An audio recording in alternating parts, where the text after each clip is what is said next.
હાલ સમગ્ર રાજ્યમાં સ્થાનિક સ્વરાજ્યની ચૂંટણીને લઈને ખૂબ ધમધમાટ ચાલી રહ્યો છે।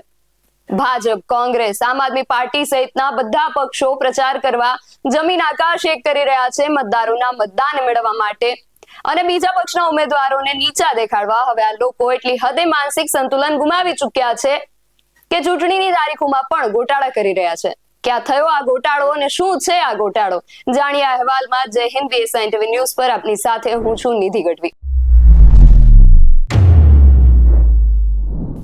આ માનસિક અસંતુલનની વાત પર ધ્રોલ કોંગ્રેસે હવે મોહર લગાવી દીધી છે।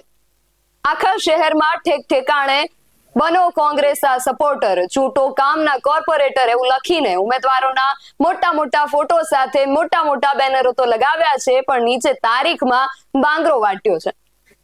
તારીખ લખી છે 16મી ફેબ્રુઆરી 2024, એટલે ચૂંટણી આ વર્ષે છે ને મતદાન ગત વર્ષે થઈ ગયું। આ વિશે ભાજપ નેતા શ્રદ્ધા રાજપૂત સાથે વાત કરીએ અને જાણીએ કે તેમનું આ વિશે શું માનવું છે।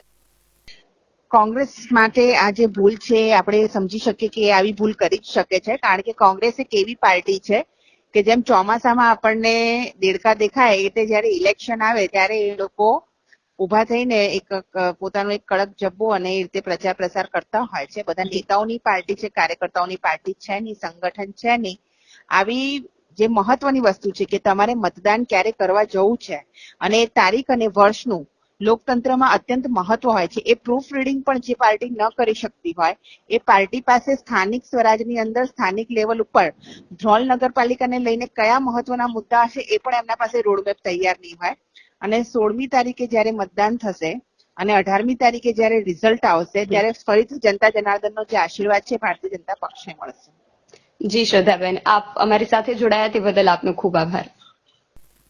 ધ્રોલ કોંગ્રેસે આજે સરસ મજાની ગડબડ કરી છે, જોઈને તો એક જ વાત યાદ આવે છે કે ક્યાં કોર્પોરેટર બનેગા રે તું। ખેર 16મી ફેબ્રુઆરી 2025ના દિવસે મતદાન થનાર છે ને 18મી તારીખે પરિણામ આવશે, તેમાં ખબર પડશે કે કોણ બનશે કોર્પોરેટર। પણ કોંગ્રેસનો આ જે ગોટાળો છે તેને કેટલો મોંઘો પડશે તેના વિશે તમારું શું માનવું છે અમને કમેન્ટ કરીને ચોક્કસથી જણાવજો। આવા જ વધુ અહેવાલો સાથે મળતા રહીશું। તમે અમારી YouTube ચેનલને સબસ્ક્રાઇબ કરવાનું અને અમને Facebook અને Instagram પર ફોલો કરવાનું ભૂલશો નહીં। બાકી અવનવી અપડેટ્સ માટે આપ જોતા રહો BSI TV ન્યૂઝ। નમસ્કાર।